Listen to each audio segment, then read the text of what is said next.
Assalamualaikum warahmatullahi wabarakatuh. Kembali lagi bersama saya Ning Ayu. Kali ini saya akan menjelaskan tentang jaringan syaraf tiruan menggunakan metode Habrul. Oke.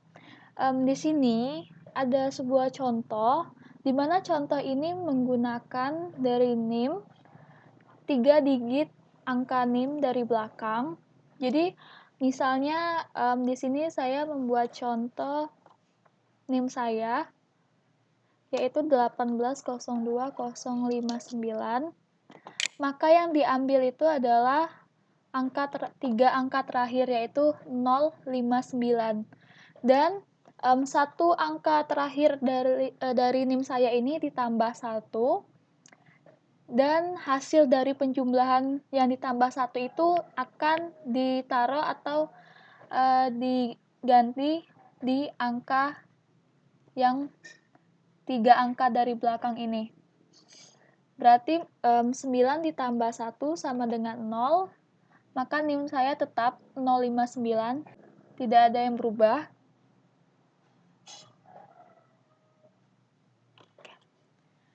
Maka ini adalah hasil 3 angka NIM belakang saya yang sudah ditambah 1 karena tidak ada perubahan. Di sini 9 ditambah 1 sama dengan 0 tetap, dan 59 itu tetap karena 2 digit angka NIM saya yang di belakang itu 59. Di sini ada 3 pola, di mana tanda pagar ini menunjukkan angka 1 dan ini tanda titik ini menunjukkan angka 0. Di sini saya menggunakan pola angka dari 3 digit NIM saya tadi yang ini 059.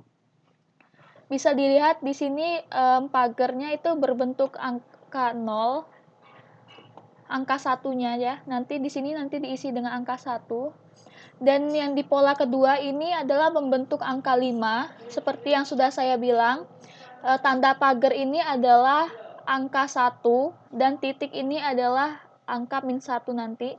Dan di pola ketiga ini adalah berbentuk angka 9. Ini langsung saja penyelesaiannya kita lihat. Dan untuk posisi dari X1 sampai X25 itu adalah berurutan begini ke bawah. Seperti ini tabelnya sudah saya buatkan. Pola 1, pola 2, pola 3 sama, itu ada X-nya ada 25 dan posisinya sama. Nanti kita isi dengan angka-angka lagi. Nah, ini seperti ini yang sudah saya isi dengan angka. Seperti yang saya bilang tadi, kalau pagar itu menunjukkan angka 1 dan titik itu menunjukkan angka -1. Di sini sudah sangat terlihat jelas ya, karena sudah saya kasih warna untuk pola angkanya membentuk dengan angka NIM saya tadi. Langsung saja kita masuk ke tabelnya. Ya, di sini ada tabel masukan. Masukkan di sini tabelnya artinya adalah memasukkan seluruh angka yang ada di 3 pola ini. Dari pola 1, pola 2, pola 3 per kolom dan per baris. Seperti ini, seperti yang saya bilang tadi di sini ya. Nih, ini kita lihat patokannya di sini. Pertama, kita fokus ke pola 1 dulu. Pola 1 itu ada X1, kita fokus di sini. X1 yang ini ya, ini X1. Dan kita lihat di pola yang udah saya warnain ini, X1 posisinya yang di atas ini, yang ini. Maka kita masukin di kolom X1 dan di pola 1, di baris pola 1 di sini. Selanjutnya X2 di pola 1, berarti yang ini ya. Dan yang ini angkanya. Langsung saja kita masukkan. Sepertinya tidak usah saya terlalu jelaskan karena di sini sudah ada caranya, dan kita tinggal masukin saja angka-angka yang ada di 3 pola ini. Selanjutnya di sini ada bias. Biasnya saya tentukan dengan angka 0 saja. Dan terus di sini ada kolom target dan kolom Y. Itu angkanya sama saja, sama-sama target. Tidak ada, terserah kita yang menentukannya. Dan selanjutnya di sini ada tabel perubahan bobot dan bias. Di sini sudah ada rumusnya. Kita coba dulu dari W1 ini. W1 ini adalah B44 dikali dengan kolom AC44. Kita lihat ya. B44 itu adalah ini X1, kolom dari masukan atau angka pola tadi, yang dari pola ini X1, maaf, ini B44 maksud saya. B44 dikali dengan AC44. Terserah, maksudnya di sini adalah di tabel biru ini adalah kalau tabel masukan dikali dengan kolom target. Terserah mau pakai yang target ini atau target yang ini, itu sama saja. Maka saya di sini pakai yang target yang Y. Dan di sini adalah B44 dikali AC44, berarti yang ini ya. Berarti ini 1 dikali dengan 1. Kenapa saya kasih dolar? Karena biar nanti langsung ditarik saja, tidak akan ada perubahan. Jadi nge-stuck yang berubah itu adalah hanya B-nya saja. Sedangkan kolom AC-nya itu tidak berubah karena sudah saya kasih dolar. Jadi dia nge-stuck di situ saja. Nih, seperti ini. Bisa dilihat ini. Yang berubah hanya C44 dan AC-nya tidak. Dan seterusnya seperti itu. Sama dengan pola kedua ini yang di tabel bias. Ini adalah B45 dikali AC45. Sama saja. Per baris nanti tinggal ditarik saja. Begitu pula dengan baris ketiga atau pola ketiga ini, itu sama saja. Tinggal ditarik. Selanjutnya kita ada satu tabel lagi. Di pelatihan lama ini adalah bobot dan bias akhir. Di sini sudah ditentukan di soal kalau bobot awalnya itu adalah 0. Seperti ini, dari W1 sampai W25 itu adalah 0. Dan di sini juga, di perhitungan bobot dan bias akhir ini, ada rumus juga. Rumusnya adalah kolom BD43 dikali kolom AD44.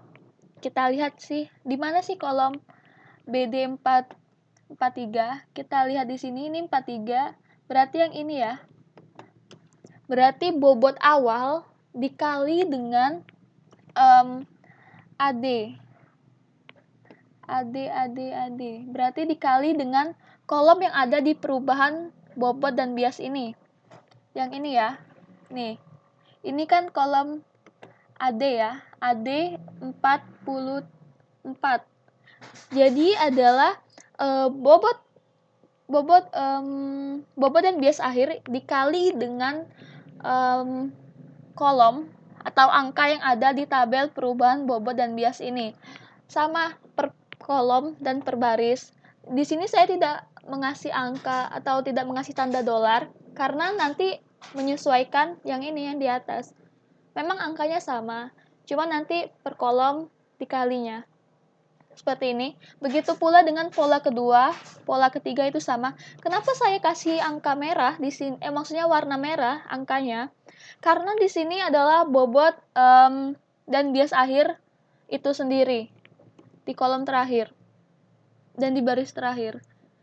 Di sini biasnya tetap 0 dan ada lagi pengujian lama. Di sini saya pisahkan saja. Dan untuk tabel masukan yang ini, tabel masukan ini itu angkanya sama dengan tabel masukan yang ada di sheet yang ada di pelatihan lama ini. Itu sama angkanya. Karena kita masih berpatokan sama yang pola ini.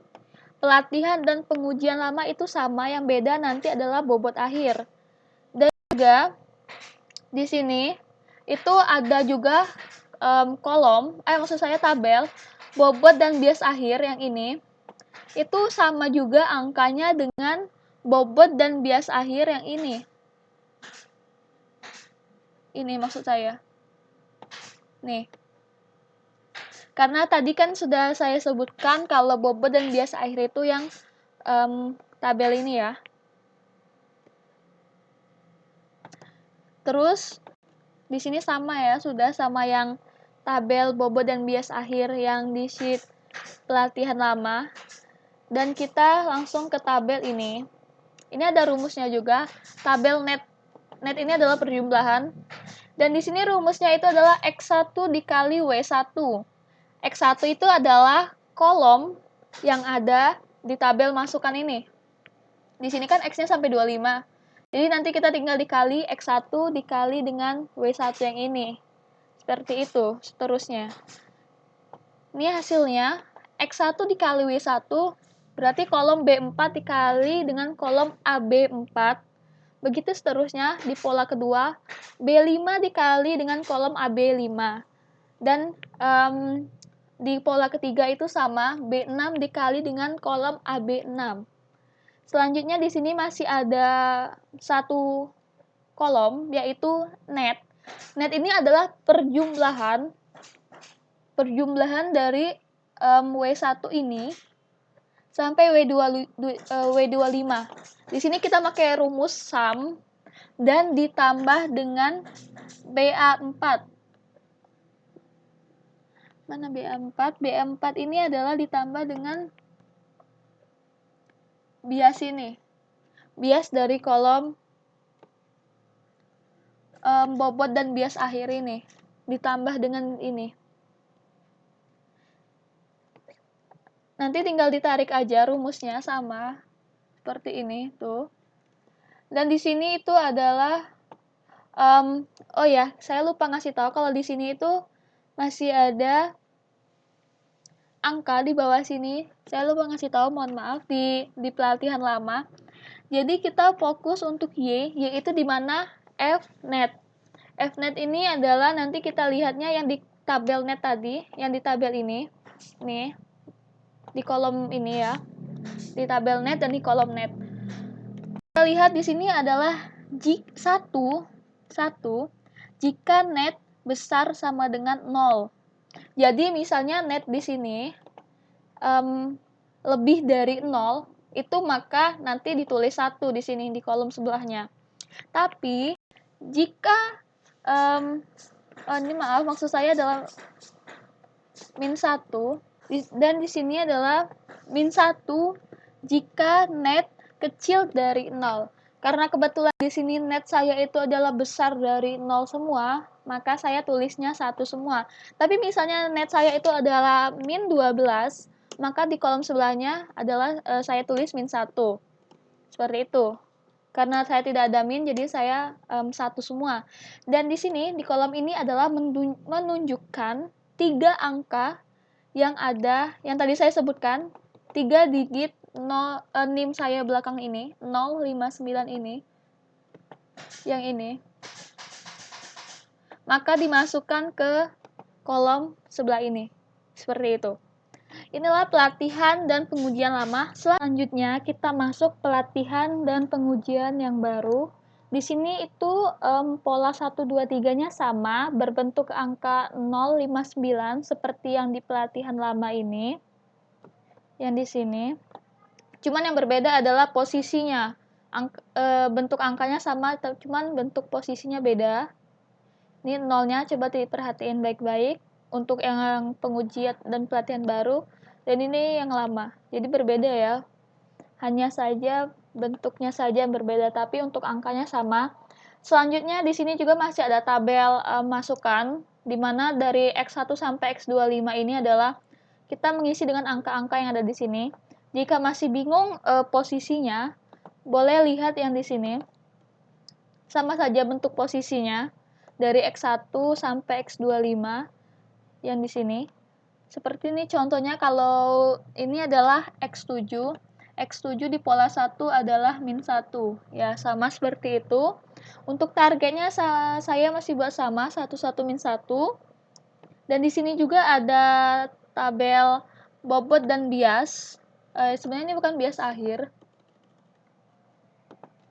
Nih, rumusnya juga masih sama, yaitu adalah X1 dikali target di pola 1.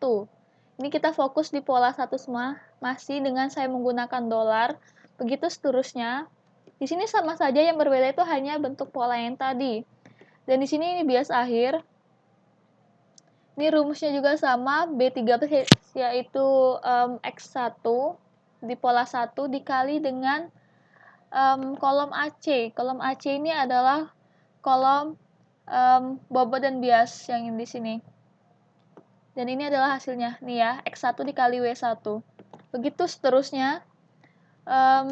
Di sini juga ada net. Masih